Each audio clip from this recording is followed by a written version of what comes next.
علی بھائی اگلا سوال ہے، قرآن حکیم کی وہ کون سی آیت مبارکہ ہے جو ہمارے پیارے نبی صلی صلی اللہ اللہ علیہ علیہ وسلم وآلہ پر وسلم۔ سب سے پہلے نازل ہوئی؟ اسی طرح وہ کون سی آیت مبارکہ ہے جو اللہ کے محبوب صلی اللہ علیہ وسلم پر صلی اللہ سب علیہ سے وآلہ آخر میں وسلم۔ نازل ہوئی اور اس کے بعد آپ صلی اللہ علیہ وسلم دنیا فانی سے کوچ فرما گئے؟ انا للہ و انا الیہ انا راجعون۔ للہ و انا الیہ راجعون۔ صلاۃ بر محمد و آل محمد، اللہم صلی علی محمد و علی آل محمد۔ دیکھیں جی، جہاں تک تو ابتدائی آیات کا تعلق ہے تو اس پہ تو پوری امت کا اجماع ہے، اہل سنت کا بھی، اہل تشیع کا بھی۔ صحیح بخاری اور مسلم کی متفق علیہ حدیث ہے سیدہ ختیجہ کے حوالے سے، جو سیدہ عائشہ سلام اللہ علیہا نے روایت کی ہے کہ نبی الاسلام کی مبارک زندگی کا جب 40واں سال آیا تو آپ کا دل دنیا سے اچاٹ ہو گیا، اور سیدہ ختیجہ آپ کو کھانا باندھ کے دے دیتی تھی۔ آپ غار ہرا میں عبادت کے لیے چلے جایا کرتے تھے، مکے کے بالکل قریب ہے، نظر بھی آتا ہے وہاں سے وہ ہرا کی پہاڑی۔ تو پھر آپ کچھ دن وہاں مشغول رہتے تھے عبادت میں، اسی دوران اس غار کے اندر نبی صلی اللہ علیہ وآلہ وسلم کے پاس ایک فرشتہ آ گیا۔ پہلے تو اس حدیث سے یہ کلیئر ہو گیا کہ آپ علیہ السلام اپنا زادہ راہ ساتھ لے کے جاتے تھے۔ یہ جو لوگ کہتے ہیں نا کئی سال تک کھائے پیے بغیر زندہ رہے، تو یہ سب جھوٹی باتیں ہیں اور سب فراڈ ہے۔ اور اگر کوئی یہ کرامت بھی اسے بتاتا ہے تو یہ کرامت بھی نہیں ہے، استدراج ہے۔ نبی علیہ السلام سے بڑا کون اللہ کا محبوب ہو سکتا ہے؟ ان سے زیادہ کس کی کرامات ہو سکتی ہیں، معجزات ہو سکتے ہیں۔ تو ایک دن جبرائیل علیہ السلام انسانی شکل میں سامنے آئے اور غار میں اچانک ظاہر آئے، تو نبی علیہ السلام اس سے گھبرائے تو اور کہنے شروع ہو گئے۔ نبی علیہ السلام سے عرض کیا انہوں نے، اقرا، آپ پڑھیے۔ تو آپ علیہ السلام نے عرض کیا، بلکہ فرمایا، ما انا بقاری، میں تو پڑھا ہوا نہیں ہوں۔ تو پھر اس نے آپ علیہ السلام کو یوں اپنے ہاتھوں میں لے کے بغل گیر ہوا اور زور سے بھینچا۔ نبی علیہ السلام کہتے ہیں انتہائی زور سے، جس کی مجھے تکلیف بھی محسوس ہوئی۔ پھر چھوڑا اور کہا اقرا، آپ پڑھیے۔ تو میں ما انا بقاری، میں تو پڑھا ہوا نہیں ہوں۔ یہ آپ کا معجزہ تھا۔ سورۃ العنکبوت میں آتا ہے، اگر آپ اس قرآن کے نزول سے پہلے لکھنا پڑھنا نہیں جانتے تھے، اگر آپ جانتے ہوتے تو یہ چیز کافروں کو شک میں مبتلا کر دیتی۔ یہ کتاب آپ نے خود لکھ لی ہے، یہ آپ کا معجزہ تھا۔ 3 دفعہ جب اس طرح ہوا تو پھر نبی علیہ السلام کو جب انہوں نے کہا تو پھر انہوں نے پڑھا، اقرا بسم ربک الذی خلق، خلق الانسان من علق، اقرا وربک الاکرم الذی علم بالقلم، علم الانسان ما لم یعلم۔ یہ 5 آیات، یہ پہلی وحی تھی جو سورۃ علق پارہ نمبر 30 میں 96 نمبر پہ آ رہی ہے سورت ترتیب میں قرآن کی، لیکن نازل ہونے میں پہلی 5 آیات اس کی نازل ہوئی۔ پھر آپ علیہ السلام کے اوپر ایک کیفیت طاری ہوئی، آپ واپس آئے، سیدہ ختیجہ سے کہا مجھے کمبل اڑا دو، تو سیدہ ختیجہ نے کہا کہ آپ مہمان نواز ہیں، بے کسوں کا سہارا بنتے ہیں، اللہ تعالیٰ آپ کو کبھی بھی اکیلا نہیں چھوڑے گا، آپ تو اتنے داد رسی کرنے والے ہیں، لوگوں کے کام آنے والے ہیں، اللہ تعالیٰ آپ کی مدد فرمائے گا۔ پھر ورقہ ابن نوفل کے پاس لے گئیں، جو ان کے کزن تھے سیدہ ختیجہ کے۔ انہوں نے جب یہ حالت دیکھی تو کہا کہ یہ وہی ہے جو موسیٰ علیہ السلام کے پاس آئی تھی، تو آپ کو عنقریب اللہ تعالیٰ رسالت کے منصب کے اوپر فائز کرے گا۔ پیدائشی تو آپ تھے پیغمبر، لیکن مبعوث بعد میں ہوئے۔ اس وحی سے آپ صرف نبی بننا آپ کا مبعوث ہونا ہوا۔ رسول تو اس وقت ہوں گے جب آپ کو بھیجا جائے گا امت کی طرف۔ تو جب آپ اس طرح کا اعلان کریں گے تو میں آپ کی مدد ضرور کروں گا۔ اور اس نے پھر ایک بات کی کہ یہ مکے کے لوگ آپ کو یہاں سے نکال دیں گے۔ تو حضور علیہ السلام گھبرا گئے کہ یہ تو مجھ سے اتنا پیار کرتے ہیں۔ تو انہوں نے کہا آپ سے پہلے بھی جس نے بھی توحید کی بات کی ہے نا، اس کے ساتھ یہی ہوا ہے۔ آج اگر توحید کی بات کے اوپر ہزاروں کے مجمع اکٹھے ہوتے ہیں اور لوگ آپ کو کہتے ہیں یار اے بندہ صحیح گل کرتا ہے، دیکھو کسی کے خلاف نہیں بول رہا، تو سمجھ لیں یہ وہ توحید نہیں ہے جو پیغمبروں نے بیان کی ہے۔ کڑوی توحید جو ہوگی نا، جو لوگوں کو چبھتی ہوگی، وہ صحیح والی توحید ہوگی۔ کیونکہ آج کوئی کتنا بھی بڑا ہو جائے کسی پیغمبر سے تو بڑا نہیں ہو سکتا۔ تو یہ کیسا ہو گیا کہ اس سے لوگ توحید سن رہے ہیں اور نوح علیہ السلام سے نہیں سن رہے؟ تو اس کا مطلب ہے وہ والی توحید بیان کر رہا ہے جس کی توحید کو بیان کرنے سے دنیا میں کوئی چینج ہی نہیں آ سکتی۔ چاند اللہ نے بنایا، سورج اللہ نے بنایا، ستارے اللہ نے بنائے، تو سارے مانتے ہیں۔ لیکن اسی شخص سے کہیں کہ ساتھ یہ کہہ دو کہ یہ قبر والے سے نہیں مانگنا، یہ کچھ نہیں کسی کو دے سکتا، یہ تو خود محتاج ہے تمہارا، تو دیکھیں اس کو کس طریقے سے اسے ممبر سے کھینچ کے نیچے اتار لیں گے، مرمت کر دیں گے اس کی. تو یہ وہ توحید ہوگی جو پیغمبروں والی ہے. بہرحال اس سے یہ ثابت ہو گیا بخاری مسلم کی اس حدیث سے کہ پہلی 5 آیات، اہل تشیع بھی یہی مانتے ہیں کہ یہ پہلی 5 آیات ہیں جو ابتدائی ہیں، جو آپ صلی اللہ علیہ وآلہ وسلم پہ نازل ہوئیں. اس کے بعد پھر فترت کا پیریڈ آ گیا کچھ عرصے کے لیے وحی میں. پھر سورۃ المدثر نازل ہوئی، جس میں آپ کو پھر اعلانیہ حکم ہوا کہ آپ کھڑے ہو جائیں اور اللہ کی تکبیر بلند کریں لوگوں کے سامنے. وہ بھی بخاری میں حدیث آتی ہے. ابتدائی آیات پہ تو سارے متفق ہیں، مسئلہ ہے آخری آیات. اور یہ بڑا انٹرسٹنگ کوسچن ہے. یہ مجھے ای میل میں بھی لوگوں نے بھیجا تھا، آپ لوگوں نے جو سوال کمپائل کر کے دیے اس میں بھی آیا کہ آخری آیات کون سی ہیں اور آخری صورت کون سی ہے.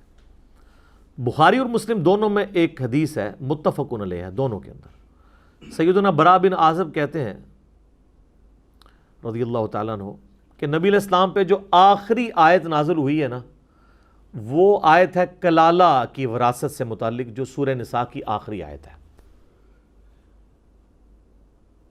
کہ اس کی وراثت کیسے تقسیم ہوگی. یعنی جس کے نہ ماں باپ ہوں، نہ بیوی بچے ہوں، نہ اولاد والا معاملہ نہیں، کلالہ. وہ آخری آیت ہے سورہ نساء کی، یہ آخری آیت ہے جو نازل ہوئی. اور اسی حدیث میں برا بن عازب کے الفاظ ہیں کہ آخری سورت جو نازل ہوئی وہ سورہ التوبہ ہے نبی علیہ السلام کے اوپر. یہ ایک صحابی کا موقف ہے. اب ظاہر ہے کہ یہاں پہ مرفوع حدیث ہمارے پاس کوئی نہیں ہے.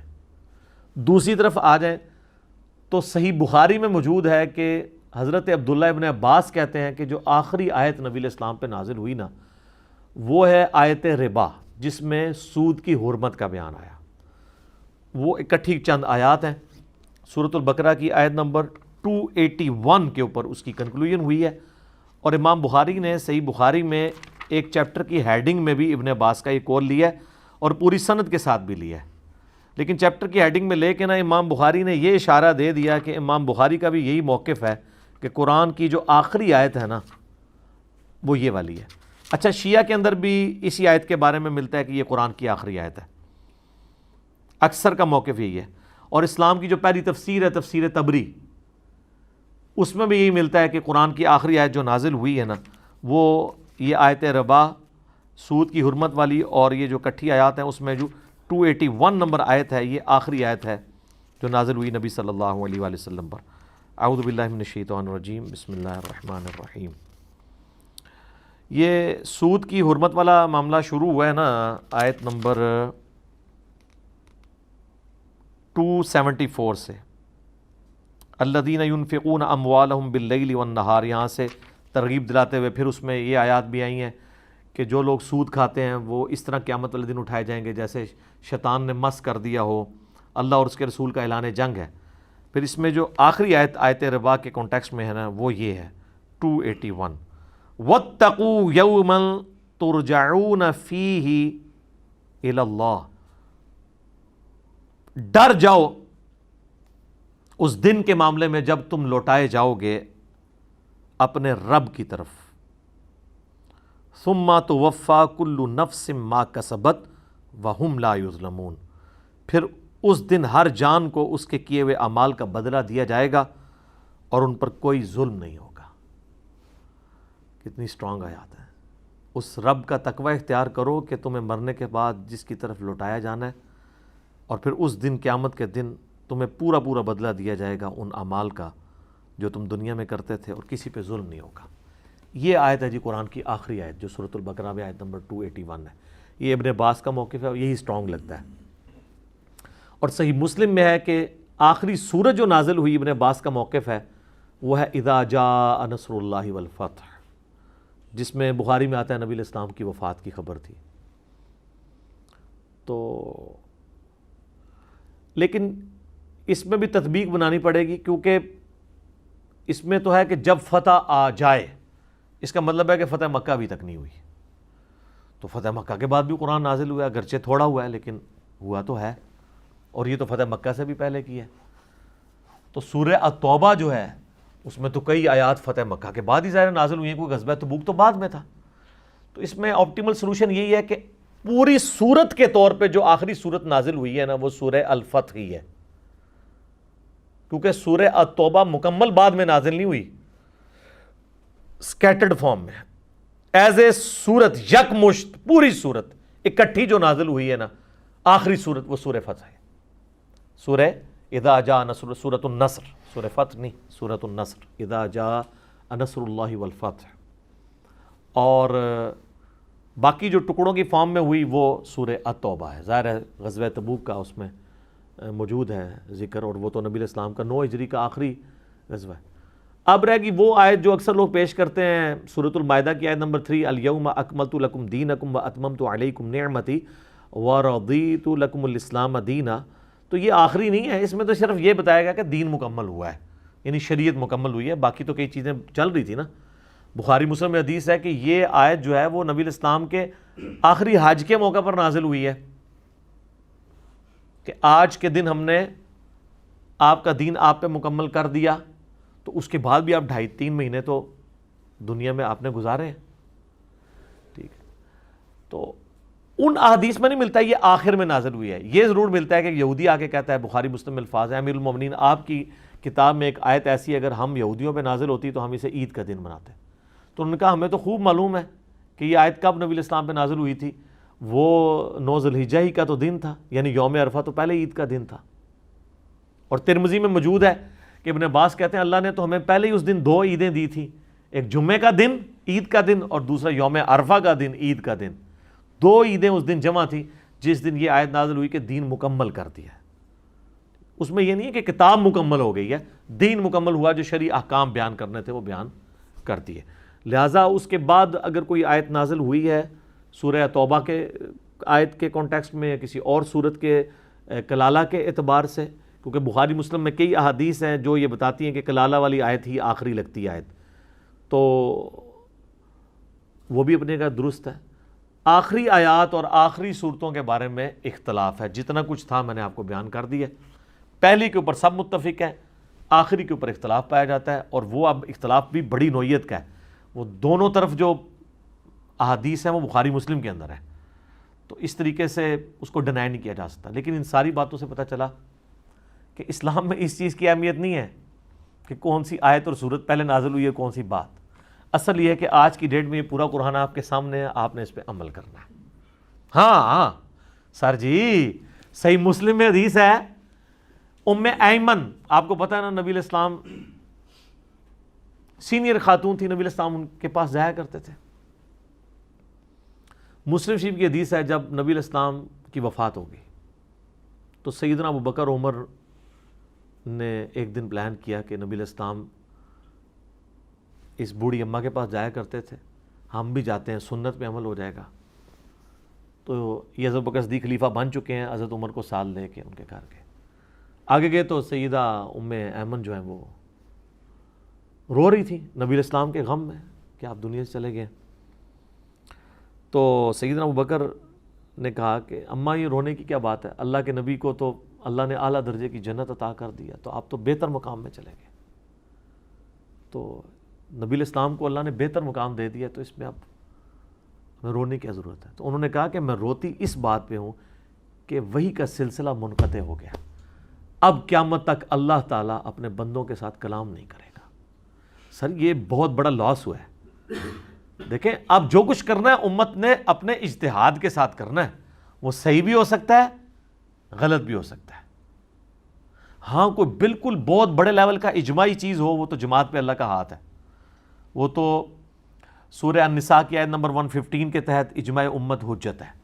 المستدر للحاکم میں حدیث ہے 399 نمبر کہ میری امت کبھی گمراہی پر جمع نہیں ہوگی۔ لیکن وہ تو ہے نا جب پوری امت اکٹھی ہوئی ہو، تو آپ کو نظر آ رہا ہے کہ امت کن باتوں کے اوپر اکٹھی ہے۔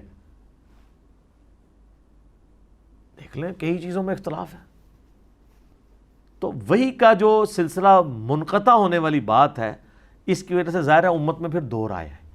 آپ امیجن کر سکتے ہیں کہ اللہ کے نبی دنیا میں موجود ہوتے تو جنگ جمل، صفین اور نہروان ہوتی، رائے تو ایک ہوتی نا۔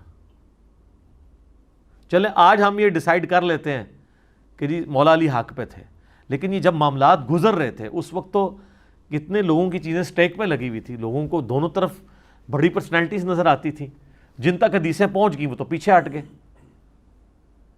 لیکن باقی لوگوں کے لیے تو ایک پرابلم تو تھی۔ آج کی ڈیٹ میں پھر بھی آسان ہے ڈیسائیڈ کرنا، اس زمانے میں تو نہیں تھا۔ کسی نے حدیث حوب سنی تھی، کسی نے نہیں سنی، کسی نے عمار بن یاسر کے قتل والی حدیث سنی تھی، کسی نے نہیں سنی بھی تھی۔ تو ایک معاملات ہوتے ہیں، پھر ہزاروں مسلمان شہید ہوئے ہیں ان جنگوں کے اندر۔ تو یہ نبی علیہ السلام کا دنیا سے جانا، اللہ اور مخلوق کا جو ایک تعلق، ایک جو رشتہ تھا نا، اس اعتبار سے تو اب اس اعتبار سے ٹوٹ گیا۔ ویسے تو قائم ہے قیامت تک، نبی علیہ السلام نے کہا نا یہ رسی ہے جو زمین و آسمان کے درمیان تنی ہوئی ہے، حبل اللہ۔ صحیح مسلم کی حدیث میں غدیر خم پہ قرآن اور اہل بیت، وہاں پہ کہا یہ اللہ کی رسی ہے، تو اسے پکڑے گا ہدایت پہ۔ رسی کیوں ہے؟ اللہ اور بندے کے درمیان یہ واسطہ ہے، وَاعْتَصِمُوا بِحَبْلِ اللَّهِ جَمِيعًا وَلَا تَفَرَّقُوا۔ لیکن اس رسی کے اندر بھی آپ دیکھ لیں، ایاک نعبد و ایاک نستعین پڑھ کے وہ بابوں کو پکار رہے ہیں، اور ان کی بت ماری ہے وَاسْتَعِینُوا بِالصَّبْرِ وَالصَّلَاةِ سے غیر اللہ کی مدد ثابت کر رہے ہیں۔ جب ہم پوچھتے ہیں کہ اس سے مدد، پھر اس کا مطلب تو بنا یا المدد یا نماز، المدد یا صبر، کہتے ہیں نہیں، اس کا مطلب یہ ہے کہ آپ نماز اور صبر کرو گے نا تو اللہ تعالیٰ آپ کی مدد کرے گا، تو پھر اللہ کی مدد آئی ہے، تو اس سے غیر اللہ کی مدد کہاں سے ثابت ہوئی؟ ساتھ ہی لکھا ہے ان اللہ مع الصابرین، اگلی آیت میں نہیں اسی آیت میں ہے ان اللہ مع الصابرین۔ تو امبیگوس تو معاملات کو انہوں نے کر دیا ہے، وسیلے کے نام پہ استانت چڑھا دی امت کے ہاتھ میں، پکارو، قرآن تو موجود ہے، تو قرآن ایز اے ٹیکسٹ نہیں بدلا، قرآن کی تفسیر کو انہوں نے بدل دیا۔ تو پیغمبر دنیا میں جب موجود ہوتے ہیں، پھر کم از کم جو لوگ ماننے والے ہیں ان تک تو بات پہنچتی ہے نا، نہیں ماننے والے تو اس زمانے میں بھی نہیں مانیں گے، سر یہ ذہن میں رکھیے گا۔ ہاں، یہ آج نہ ماننے والے انہی کی اولاد ہیں۔ یہ کہنے کو آسان ہے کہ تیرے ہوتے جنم لیا ہوتا تو ہو سکتا ہے ابو جہل ہی ہوندا، عتبہ اور شیبہ ہی ہوندا، ضروری نہیں سی ابو بکر عمر عثمان علی ہوندا رضی اللہ عنہم اجمعین وعلیہم السلام اجمعین۔ ٹھیک ہوگا جی؟ جزاک اللہ۔